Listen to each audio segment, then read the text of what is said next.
malarkey. You don't have to put up with any malarkey. Call 888-8-Sparky. I'm Suzanne Lily Honey Michael with Hardwood Floors and More. Well, the exposure that WRDW has given us has definitely increased our foot traffic. Everybody's always known about our floors, but now with WRDW and the advertisements they know about our lighting gallery, it's been a great working relationship, and we truly appreciate everything they've done for us. Local service with a national reach. Let us show you what we can do for you on air and online. For more information, visit wrdw.com/advertise. Join the Augusta Metro chain.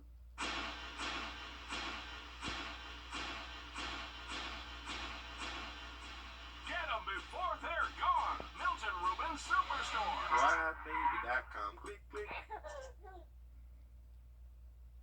Trust Chief Meteorologist Riley Hale for your first alert. Live from Augusta. Breaking news. Live at 5, I want to show you some brand new photos showing the damage left behind by a possible tornado in Bamberg County. Now, these are photos over at the Bamberg Dixie Youth baseball and softball fields. You can see there are parts of the roofing and fencing damaged. It's a mess out there. We've got a crew on their way to Bamberg right now. And speaking of, a South Carolina State trooper posting photos to X, also reporting a possible tornado in Bamberg County. They show parts of buildings destroyed, and you can see debris just everywhere. Edisto Electric posting these pictures to Facebook showing damage near their headquarters in Bamberg. You can see insulation scattered like leaves. The National Weather Service is reporting significant damage in Bamberg. They are sending a crew out there tomorrow to assess the weather and to see if a tornado did, in fact, touch down. But from these pictures, wow, the damage is crazy. Not just Bamberg, really. Parts of Augusta also seeing some flooding and damage after the heavy rain came through. Our Hallie Turner joins us live at 5 from the newsroom. And Hallie, up until the last hour, you were out, boots on the ground in downtown Augusta. What did you see? Well, Mayor, just hours ago, you could barely drive near the 5th Street Bridge without taking your car for a swim. And as the rain fell harder, the lines that you saw on the roads disappeared. Community members say as the clock inched closer to 2 p.m. this afternoon, the skies got darker. Rain fell harder with winds knocking over nearly everything in sight. Streets like 5th Street and Reynolds had standing water and debris, and some took the risk and went headfirst into the puddle, but that's not advised. Many of the orange barrels on 5th Street marking construction are no longer standing tall, while some could be seen more than 5 inches underwater. Kevin DeLagle says what he thought would be a quick walk with his dog quickly turned into a race to find shelter. I walked up on the bridge with my dog and threw a brake on it, and it was so dark. It looked like, I looked this way, it looked like a funnel cloud was going to come down. I mean, and we ran back to Urban Canine. Now, once Kevin reached the roadway, he was met with what he said looked like a pond. And coming up all new tonight on News 12 at 6 o'clock, we'll hear more from the city on what you should do if you find yourself in a similar situation. Which a lot of people did today. Thanks for that, Hallie. We now go to our Laura Warren in our social media center. Laura, photos showing the extent of today's damage just continue to roll in. And it seems pretty widespread from a lot of different corners of the CSRA. Some of you saw flooding and wind damage this afternoon, but take a look at this. Trees on houses. This is a shot in Belvedere, South Carolina. You can see that tree hit the roof pretty good. This is over in Aiken. They were coming through the roofs. And also this is in Columbia County, another tree on the roof there. This is over in Evans, a daycare center. It really looks like a water park, all of the toys floating there. And then this is normally dry through here. That was Savannah Lakes, parts of that area, but you saw it looked like a river was moving through. We had those fast downpours, and it really created some of that standing water, and some of those low-lying areas saw the brunt of it, Meredith. And it all happened so quickly. Thank you, Laura. We now go to our first alert chief meteorologist, Riley Hale. And Riley, you were hard at work on air today for hours of wall-to-wall coverage as Friday again, coming up in just about 10 minutes. Gosh, what a difference a few hours makes. Thanks, Riley. Now that severe weather has moved out of our area, schools that called off in-person classes today, they plan to return to the classroom tomorrow, with the exception of Bamberg County, which will have another e-learning day, and again, no in-person classes. An Aiken County school board meeting that was scheduled for tonight, that has been rescheduled to tomorrow night. It's set to start at 6 o'clock. Government offices that closed today for the weather, they will also be open tomorrow for normal business hours. With the strong winds reported today, there are quite a few people without power this evening. Some of you might be watching this on your phones. Columbia and Richmond counties are seeing about 1,000 or so people each without power right now. More than 1,500 people are impacted in Jefferson County. On the South Carolina side, Aiken, Edgefield, McCormick, and Saluda counties are each reporting a couple hundred outages. Crews will be working throughout the evening to restore power to as many people as possible. Georgia Senator John Ossoff is delivering new money to help upgrade old school buses in Richmond County. The funding is coming from the bipartisan infrastructure law, thanks to the EPA's Clean Bus Awards program. Richmond County will get nearly $10 million to replace older diesel buses with new electric buses. That will amount to 25 electric buses.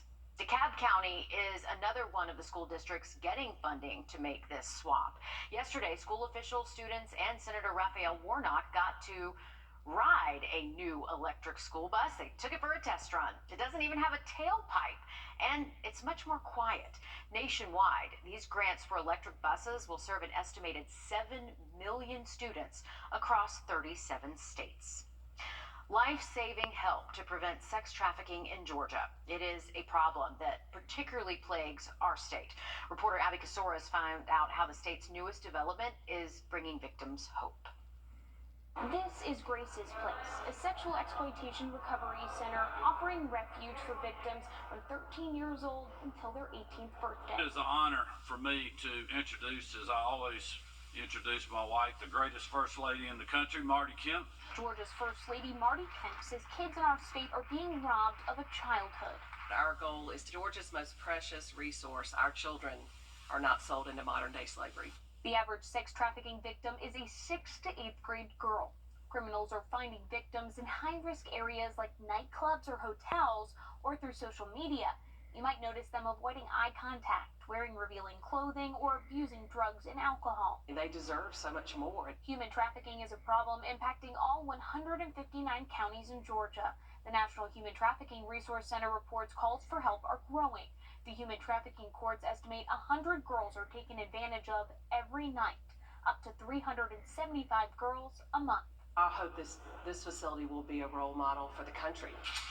This facility will offer support, including case management, counseling, recreational therapy, and medical care, with help from groups like the Department of Human Services, the Department of Juvenile Justice, and Children's Advocacy Centers of Georgia. They come in here and learn how to do just even the basic things, and to, boil water, or, make noodles, or be able to make something for themselves to eat. And that's a big thing for them to be able to learn. As simple as it sounds, they've never been given that opportunity to have a normal life. First Lady Marty Kemp is looking forward to opening more recovery centers across the state. In Gwinnett County, I'm Abby Casoras. Extreme recruiting. Just ahead, we're going inside a facility working with the Army to encourage people that jumping out of planes is actually a lucrative career. Riley? Well, we are done with the severe weather threat today, but Friday we got another round possible for you. I have an update just after the break. Time and temp. Brought for updates next couple of days. Breaking news live at 5. We're learning more about the body of a man found at a home in Aiken today. Around 8 this morning, authorities responded to a home for a possible burglary. This was at the intersection of Whiskey Road and Brookhaven Drive. That's where they found the body. Now we're learning SLED is involved in this investigation, and the death is being considered a homicide. The identity of the victim will be released at a later time. We, of course, will continue to follow this story and bring you updates as we get them. The U.S. Army is using some new tactics to get people interested in joining. Now, one of them includes teaching you how to fly. Sawyer Bussey shows us how. If your dream is to fly, you might not have realized the Army could be for you. When you're on a roller coaster, you get that really stomach up in your chest feeling, but you don't get that with skydiving. You might not have realized there are over 200 jobs in the Army, including jobs that mean jumping out of airplanes. I think they have great opportunities. I think that they'll teach me a lot. It was nice to sort of show you what other schools you can go to during your time in the Army. They want you to learn. You should want to learn as well. You might realize that here at iFly Atlanta, near the Battery in Cobb County. Smile and have fun. So we're showing them the fun side of the Army. So you can, one of the jobs that we have in the Army is going airborne. The U.S. Army Golden Knights parachute team taught people interested in joining the Army how to take to the skies. So we are the Army's premier aerial demonstration unit. The idea is by taking these recruits to new heights, they might just see a future in the Army. Did you know that there's a lot of opportunities with flight, aviation, and the Army? I absolutely love my job. I wake up every day and I get to go do the most amazing job in the world with the best team in the world. It's called the Army Body Flight Experience, and it's a nationwide effort to get people into a job that can be an opportunity to serve.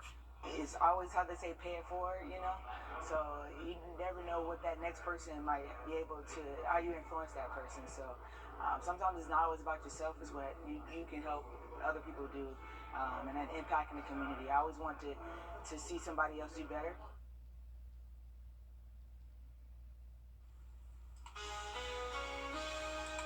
CES in Las Vegas getting underway. I'm Jamie Tucker. Coming up, what everyone's talking about this year and some products those companies hope you're going to be using soon. First Alert Radar, powered by Jim Hudson Automotive Group. Are you turning 65 soon? At 64 Insurance Group, we know how confusing Medicare can be. Let us guide you through the entire process. And by the way, you don't pay a penny for our services. Don't wait until you're 65 to call. AreYou64.com Is our middle name. I'm Suzanne Lily Honeymichael with Hardwood Floors and More. Well, the exposure that Wrdw has given us has definitely increased our foot traffic. Everybody's always known about our floors, but now with Wrdw and the advertisements they know about our lighting gallery, it's been a great working relationship, and we truly appreciate everything they've done for us. Local service with a national reach. Let us show you what we can do for you on air and online. For more information, visit wrdw.com/advertise. Brett, what are you doing? Eliminating some stuff. First off, pretty sure that's a federal offense. And second, that's for our customers to laminate their Medicare cards when they come in for a commitment-free consultation. My bad. AreYou64.com. CES, it is the largest consumer technology show in the world, and it kicked off yesterday in Las Vegas. Companies from all over the world launch new products and inventions during this event. And our consumer tech reporter Jamie Tucker shows us what everyone is talking about this year. What the Tech, sponsored by Augusta Preparatory Day School. And it's funny when you think about it. This time last year at CES, very few people had ever even heard of ChatGPT, but this year, generative AI is what everyone's talking about. TV manufacturers will be introducing AI tools to better recommend shows to watch and deliver targeted ads. Our hardware and software solutions to truly improve people's quality of life. Imagine using your TV screen as you do your smartphone screen. It's coming. But CES is also about small companies with big ideas. There's the Louie, a portable luxury bathroom to replace gross porta potties at events. Make it so that every one of these are attended. If you want the VIP experience, you can actually pay for a fast pass. So you can get in the pit, have fun, go to the bathroom, and get back. Only for a $25 fee up front. I've seen an ice cream machine that uses soda-type cans to make ice cream in about 2 minutes. There are holograms for video meetings. If you're like me, you use readers. These will digitally make it so that you can read something close up and look up, and it's going to auto-correct so you can see far away. They're pretty cool. And then there's the Swaply, a portable battery changer, not charger. And this is the battery pack, which you can install on your phone or your phone case. When the battery is depleted, insert the phone into the Swaply device. It removes the old battery and installs a new one. Yeah, in 7 seconds, you auto-swap your battery, and you're good to go. That's mostly keynotes and presentations up until this point. The exhibition floor opens Tuesday, where we'll see many other gadgets from over 4,000 companies from all around the world. We'll bring it all to you. That's what the tech from CES in Las Vegas. I'm Jamie Tucker. Cool stuff there. Looking forward to it. With high schools across the area either canceling class or moving to remote learning for today, most extracurricular activities, including sports, are canceled as well. News 12 Sports Director Dan Booth joins us now with the latest on tonight's schedule and who might still be playing. Richmond and Aiken counties were two of our many local areas that decided to postpone their games, while Cross Creek, North Augusta, and a boatload of our other schools are in the process of rescheduling those games. Columbia County decided that the show must go on in both boys and girls basketball. The Class 6A Region 2 showdowns between Grovetown and Evans are still being played tonight. The girls are hitting the court in a little while at 6 o'clock, and the boys will take the floor shortly after at around 7:30.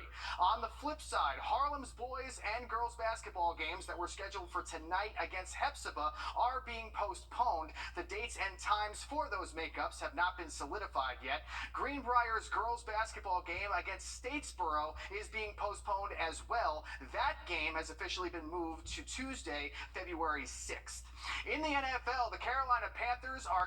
All right, thanks for that, Dan. It is still pretty breezy out there. We're going to continue to see winds gusting close to 30 miles an hour until we get to early Wednesday morning. Another quick look at the forecast just after a short break. You heard now. All right, taking another look at the Savannah River. This is from our SRP Park camera. River levels definitely jumped up with all the heavy rain today. We've seen the canal level go up, as well as our area creeks and streams, all just very swollen from a plethora of rain out there earlier today. Still pretty breezy. Winds sustained at 15. We'll see those gusts get close to 30 at times as we push forward into this evening and tonight. You can actually see as we get closer to the midnight hour, winds could actually increase again for us. So we're not expecting to be done with the wind threat just yet. That's why the weather prediction or this National Weather Service does have us underneath these wind advisories through at least 5, 6 a.m. tomorrow morning. So it's going to stay pretty breezy out there until we get to daybreak Wednesday. Radar-wise, though, we are mostly rain-free, not expecting anything in the way of rough weather for the rest of tonight. Now all our eyes are on Friday. That is our next opportunity to not only see some thunderstorms, but potentially severe weather once again. I know we just got done with it today, but First Alert Friday, going to have to keep a close eye on it. All right. Thanks for the heads up. Thanks, Riley. And thanks for joining us for News 12 live at 5, News 12 at 6 o'clock. Coming up next.